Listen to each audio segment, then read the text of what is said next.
Hi everybody and welcome back to Forced Fandom, the show where one person tries to force another to like the things that they love. I'm here after a short hiatus with journalist Emily Bamforth, who is watching Twin Peaks for the first time. Hi Emily. Hi, How are you? I'm great. I'm back from Seattle, and let me tell you, I made fun of Agent Cooper for being like the trees in the Pacific Northwest, but literally the first thing I said when I landed and started driving down the highway was like, "Oh my God, there are so many trees." I knew you were going to do that. I was like half tempted to ask you. I'm glad you were impressed by the trees. I was. I am equally as impressed as Agent Cooper was. I feel like I'm turning into Agent Cooper It's because not a bad thing to turn into. shortly thereafter, I was like, I must find coffee and the best slice of pie. Did you have pie while you were in Washington? I did not. I Oh, did have plenty of coffee, though. There was a lot of coffee involved. there's a lot of coffee in Seattle. Literally every block. I just was cackling when we were taking a walk once because there was literally a coffee place, like roasteries even, like every block. Yeah, And it's I was like, incredible. yeah, and my friend who lives there doesn't drink coffee. Wow. Yeah, I know. Well, let's dive into the fictional Washington and talk about what happened this week on Twin Peaks, which was episode 7, Realization Time. So, we're getting really close. We only have one more episode after this one, and things are speeding up. Would you agree? Yeah, I agree. I I think totally agree. rewatching this episode, it feels faster paced than a lot of the other ones. Yeah, I was really surprised it was over when it was over. I thought it had like 20 minutes left, which is not how I've been watching these episodes. Yeah, so we'll get to the cliffhanger at the end, of course, but man, what a cliffhanger on this one. Yeah, I was like, I almost watched the next episode after. That's a big step. I remember watching the next episode immediately after when I watched this one. Because you Yeah. can't just stop, but I'm making you stop. Yeah. So let's dive right in. We start picking back up from the cliffhanger from last episode that you were so upset about. Audrey is naked in Agent Cooper's bed. Don't make me go. That whole scene is just so weird. Agent Cooper was very good in that scene. I knew he wouldn't do it. You I did. You knew. called that last time. He's a man adopts certain values when he joins the bureau, Audrey. It's not what I want, it's what I need. I think it's the other way around, but yeah. Um, also, No, it is that way because what he wants is oh, yeah, see? my See? favorite line in that whole scene, though, in keeping with the theme of this podcast, is secrets are dangerous things, Audrey. Laura had Laura secrets. I intend to out figure of them out. nowhere. Out of nowhere. They're like having a conversation. I had secrets. Secrets aren't good things. Laura also had secrets. Where did that come from? Well, they just want to make sure we know by now that Laura had lots of secrets. She does. They Probably more than Audrey. they talk about secrets quite a lot actually in this episode. Yeah, they do. There's a lot of secrets. Secret Speaking of identity. Secret secrets. They're- secrets, speaking of secrets that are no fun, Lucy has a secret. Lucy does have a secret. Do you have any idea what Lucy's secret is? She's getting calls from a Well, doctor at work, but oh, yes, right. Forgot who Lucy was for a second. Lucy, I think, is pregnant. I'm like interesting. 90% sure that Lucy is pregnant because here's my reasoning. Here's my theory, if you will. Why else? Lucy and Andy were like plodding on, like happy in their little bubble. And then she stopped talking to him for no reason. And in every show, I feel that I've seen where the woman stops talking to a guy for no apparent reason and then gets a call from a doctor and took off sick the day before, probably because of morning sickness, because she's pregnant. So Agent Cooper gets to the station and we're dealing with Waldo the Minor Bird, who you probably remember from last time. Yeah. And So I actually remembered his name was Waldo, which is very, very strange for me being able to remember a name. yeah, that's strange because I didn't remember his name was Waldo. Where's Waldo? Yeah. Um, so Waldo's not feeling very well, but they think that if they start feeding and watering him, he'll be able to mimic voices again. Agent Cooper's got that handy tape recorder that randomly starts recording when it picks up noise, which doesn't make any sense because any surrounding noise would set off the tape recorder. Which it does later on. Oh, yeah. Um, and of course, they have some more photos and some more evidence linking Laura to the cabin and the cabin to One-Eyed Jack's. And so they decide that it's time for a Bookhouse Boys field trip to One-Eyed Jack's. They're such bros. It's so cute. They are bros. They're so excited. They're very excited. Get the donuts. We're going on a trip. So then, speaking of people who are excited, Bobby stops by Shelley's, and Leo is watching him from the woods With a gun!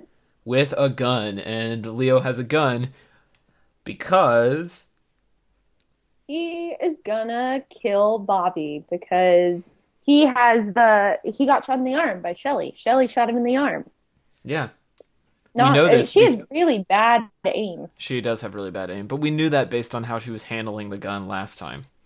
But like it takes an idiot not to be able to shoot someone in the chest. At point blank range? Yeah, and Yeah. Shelley's kind of an idiot. Yeah, and like yeah, that was not smart. That was not smart, Shelley. She also says, I shot him like 8 times in this scene. I shot him. Yes, we know. We're very much aware you shot him. I never thought Bobby was going to be a calming force in like this whole situation, but he is. Yeah, that dialogue feels kind of forced to me. Bobby's here, baby. Bobby's here. Bobby's gonna deal with everything. Like, I wish he'd He's trying stop to be a referring to man. himself in the third person. He's trying to be a man.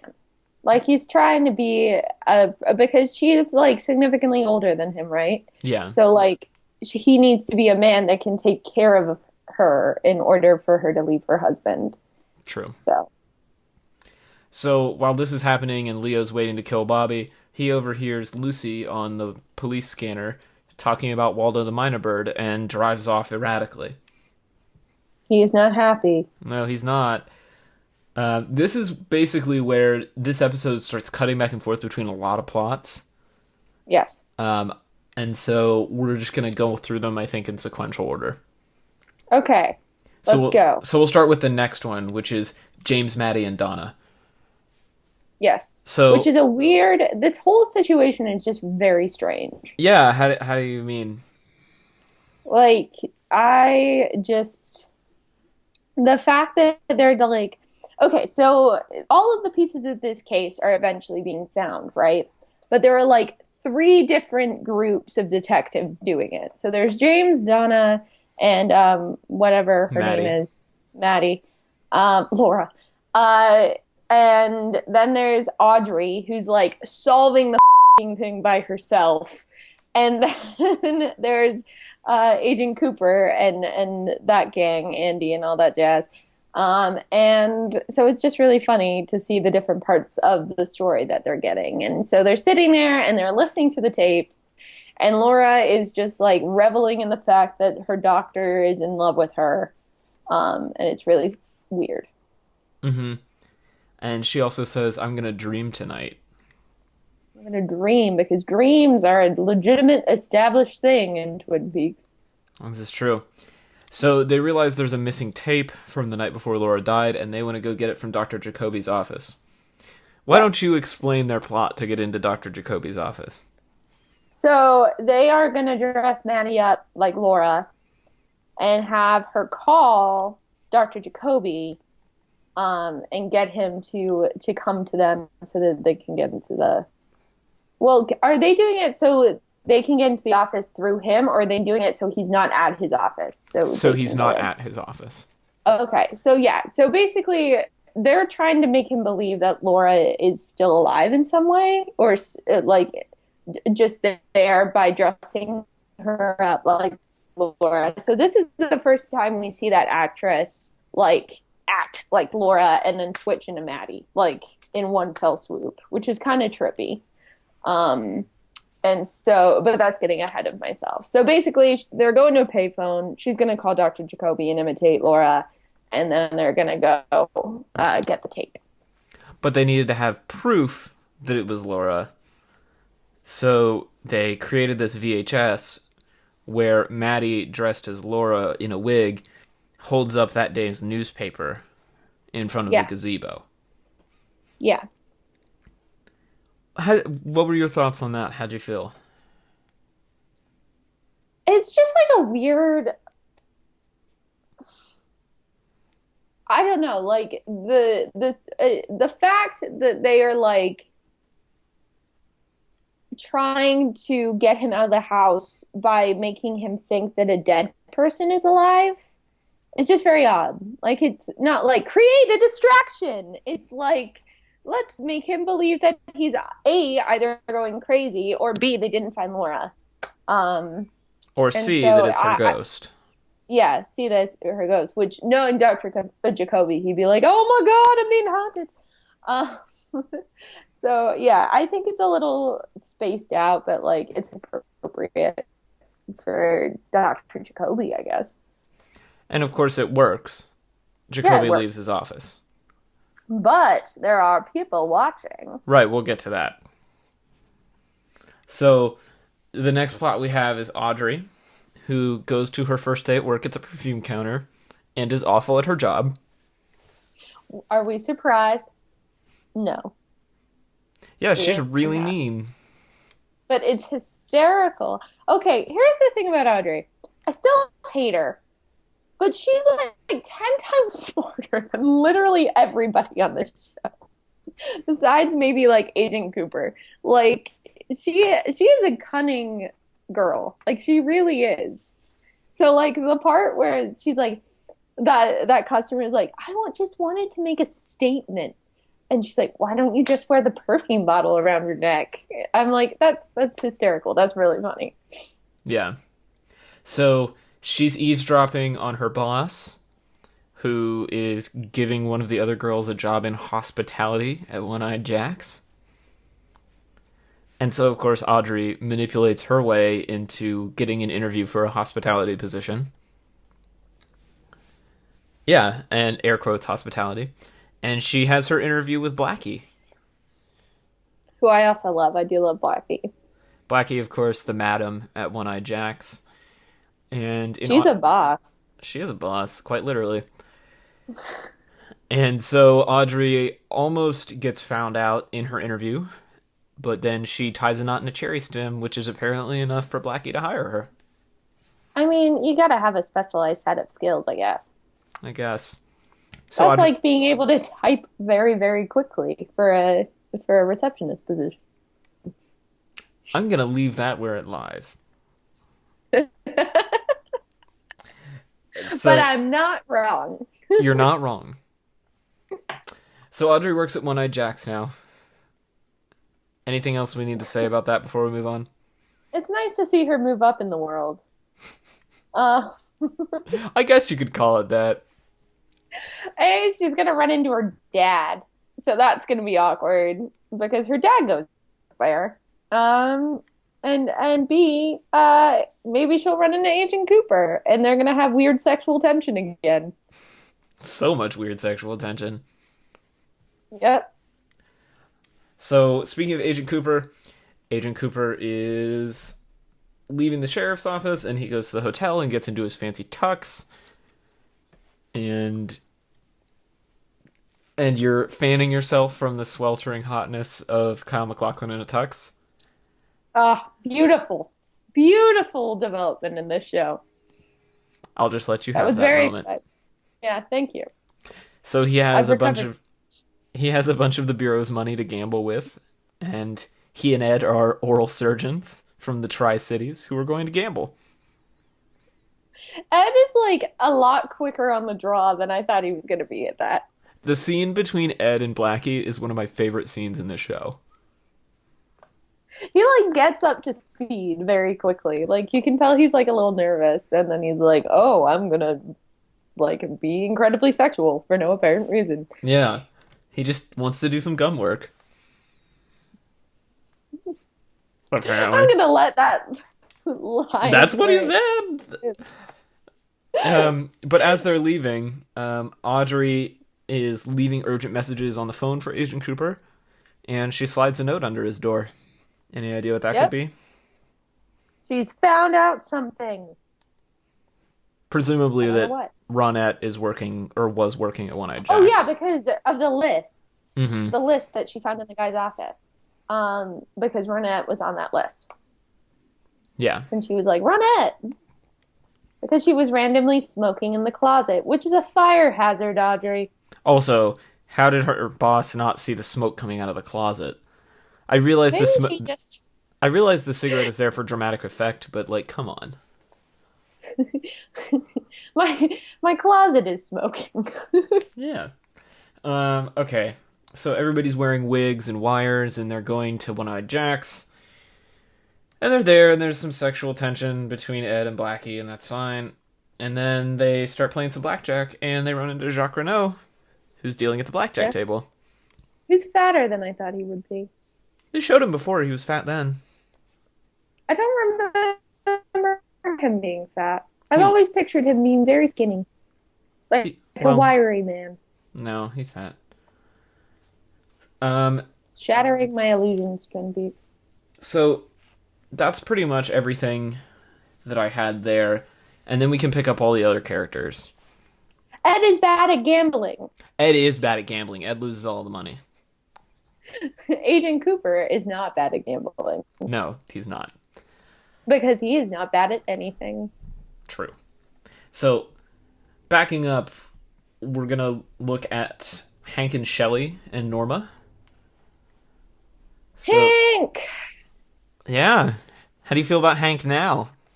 I'm scared. Do you still have a crush on Hank? No. Well, he's still dreamy, but like, now that Agent Cooper has shown his upstanding moral values and wore a tux, he is still my number one dreamboat.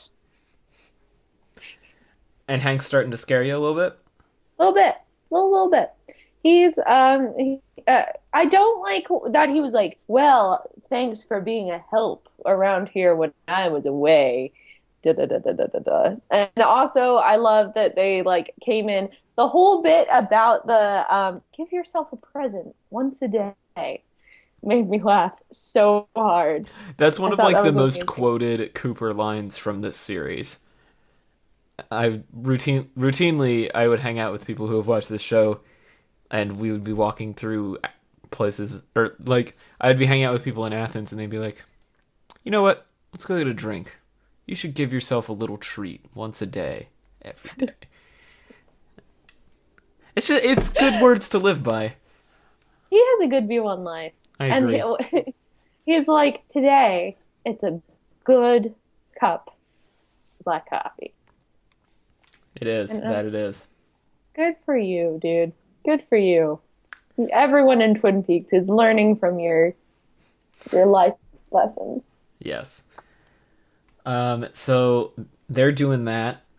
Nadine is watching Invitation to Love and eating bonbons because her patent got rejected. The guy on Invitation to Love shot someone. Yeah, he did. Yeah, he did. Which makes me worry because in a later scene, someone's getting poisoned. Invitation to Love is very violent. It is very violent, and it reflects what's happening in the show. So is somebody going to get poisoned? I don't know. I'm not sure. I'm worried. Who's going to get poisoned? That's a good question. So... Nadine's sad. Nadine is sad. Because her patent got denied. And that's sad for Nadine. Well, she was looking at a boat. Like she was looking at a boat. And a new TV. Yeah. I like how she's like, we're going to get a new TV and a boat. Yeah, that's Nadine. Logical step. Let's see. But Ed was there for her, so that was nice. Yeah. House of Cards. House of Cards. Let's talk about Sawmill Politics. All right. So, Sheriff Truman stops by to visit Josie, and Josie says that she's worried because she overheard Catherine and Ben saying they're going to burn down the mill, and she took pictures of them at the hotel, and she knows they're sleeping together, and she's really upset about it. And Truman is upset because she's upset, which Truman then tells Cooper about it, who becomes upset because he's worried for Harry. Everybody's upset. Are you upset? I would be. No. It's still, everything in the show is great except for the scenes with Josie in them. Like I don't care. I'm sorry. I understand Catherine's taking out a life insurance policy. That I'm worried about that. I'm worried about the life insurance policy. So let's talk about the life insurance policy, because that's the next step in this plot. So Catherine is at home, and a lawyer stops by, or an insurance agent, with a life insurance policy that goes into effect that night at midnight, with Josie as the beneficiary. Are you concerned about this? Yes, kind of. I don't know. I literally just don't care about it. I don't care about anybody on this sawmill politics thing. Like, Josie could die in a fire. I really don't care. So, we have a life insurance policy, and then she kicks the insurance agents out and goes to look for the fraudulent books, and they're gone. So Catherine knows now that she's being double-crossed. Yes. And you're still not at all interested in sawmill politics. I would not want to incur the wrath of Catherine. Like, Catherine is like, yeah. She means business. She does, quite literally. Yeah. So that's happening, and Ben Horn and his brother and the foreigners are going to One-Eyed Jack's to sign the deal on the land surrounding the mill. As all good business deals take place at One-Eyed Jack's. Of course. And so right before they leave, he calls Josie, who is sitting next to the phone waiting on his call with Hank. Mm-hmm. And it's going down. They're going to burn that mill to the ground. They're going to do it. And they're going to do it tonight. Yeah, they are. Because everything in Twin Peaks is happening on one singular night. It is now. For these last 2 episodes. Mm-hmm. All right. So that brings us up to the final scenes of this episode. And I want to walk through everything that happens in this cliffhanger because it's a very complicated cliffhanger. So it starts with the phone call to burn down the mill. Yes. Then we're back I still don't care. Then we're back in the park with Maddie. And James and Donna leave Maddie in the park. But they are being watched. By who? By Bobby.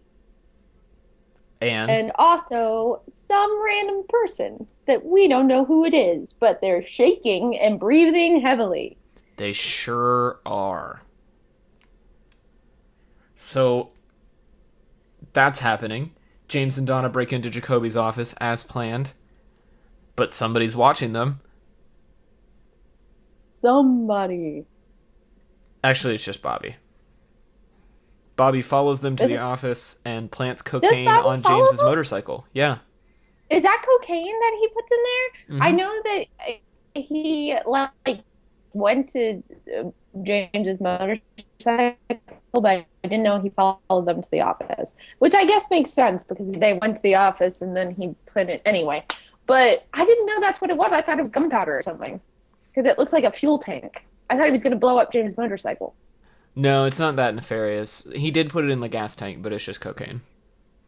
So he's going to call the cops on James, basically. Exactly. Yeah.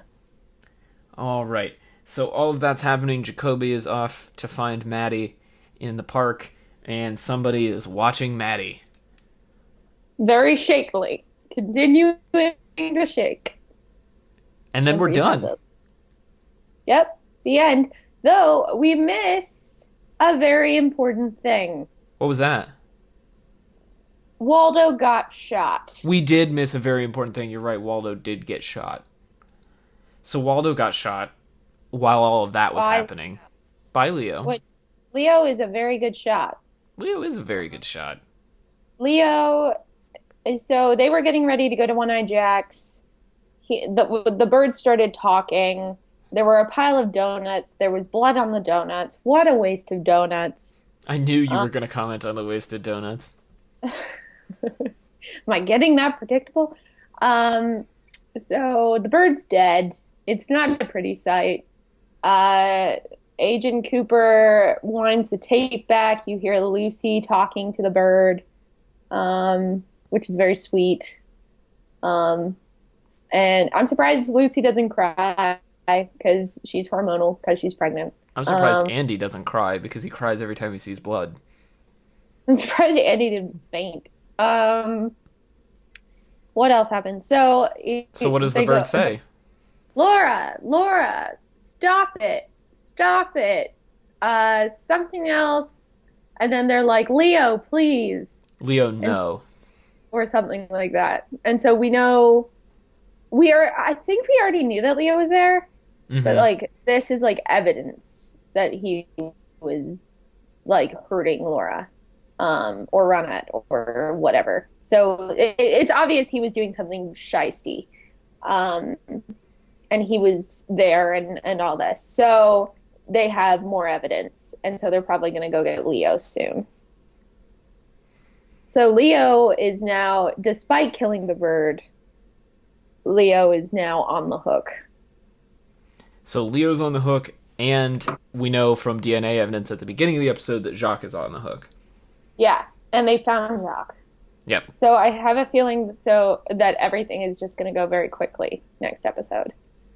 It is a season finale. And my finale of Twin Peaks. Unless you decide to watch the rest on your own. Which I've heard the second season is not of top quality. I would say the first half of the second season is great. Is this the Fire Walk with Me? That's the movie that that's the movie. Comes after the second season. Okay. Maybe I will watch the second season. We'll see. We'll see how I feel after the season finale. Are you excited for the season finale? Yes. I want to see what happens. I want to see how this all goes down. I want to see Leo get apprehended. I'm glad that you're getting excited. I mean, how could you not? I've been like, at this point, I've been watching these characters for like 7 weeks, 8 weeks. Well, I've been talking about them for 8 weeks. It's been in the back of my head for about 10 weeks. So like, now I'm invested. And I think that's what you have to do in order to like love Twin Peaks. It's like, even if you're a person like me who isn't into the supernatural quirky stuff, like, you gotta love the characters. They're very easy to get invested in. I would agree with that. I think this episode is a really true testament to how invested you can get in the characters. Because all of the stuff with Cooper and Audrey in this episode is like made for you to fall in love with the two of them and like want to know what happens to them. Yeah. I really hope they don't get together. That would be really annoying to me because that would be a huge compromise of Agent Cooper's values. I agree. And I also don't think Audrey's a very good person. Like, she's very smart. But the only reason she's even looking into this is because of her crush on Agent Cooper, and I just don't like her. But I do want Shelley to be okay. I do want Norma to be okay. I want Nadine to be okay. Ed's a gem. Like, I'm excited. James and Donna, I still don't care about, but here we are. Do you care about Maddie? Because she's the one in immediate danger. Yeah, kind of. I mean, it's not like my first concern, but it'd be interesting if she got killed. That doesn't sound like you care very much. I mean, I care for the plot. I just don't care about her. Damn. She doesn't talk at all. Like, I don't care. Like, I don't know what she's from. I don't know what she's doing. She's barely been developed, really. True. She's only been in 2 episodes so far. Yeah, and all she does is talk about Laura. Yeah. So, like, and honestly, I don't care very much for Laura right now. She's causing a lot of problems. Which is hard to do when you're dead. Laura has secrets. She does. Well, we'll have to tune back in next week to figure out what some of Laura's secrets were. Maybe. Or maybe we won't find out anything at all. We'll just have to see, won't we? Da da da. All right, Emily. Well, if people want to see more from you throughout the week, or if they want to talk to you about the finale, where can they do that? You can find me on Twitter at Emily M. Bamforth, and I joined Reddit. So you can also find me at mbam15. I kind of creep around the Twin Peaks boards, and also are funny because I'm like a child. Fair enough. Well, you can find me on Twitter at TC Olmstead, and of course, you can find the show at dudesbrunch.wordpress.com/forcedfandom. And next week, we will be watching the season finale of season 1 of Twin Peaks, the final evening. Maybe I'll live tweet it. Maybe this is a live tweeting situation. All right, well, we will see you next week to talk about the finale.